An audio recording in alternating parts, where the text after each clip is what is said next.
So now I've just got to juggle them on.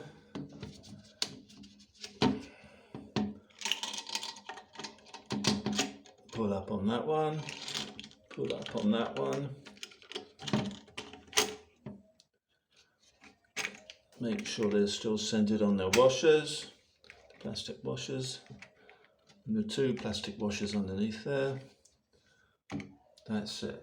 I can gradually adjust that when I start screwing the nuts underneath.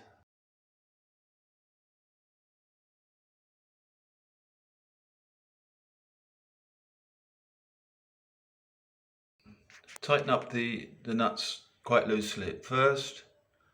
Then, before you tighten up properly, make sure that you've got the seat properly aligned with the bowl,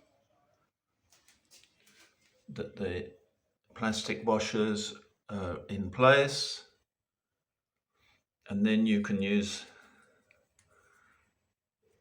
the tool to finally tighten the nuts up. And then if it's not quite right, you just adjust it again.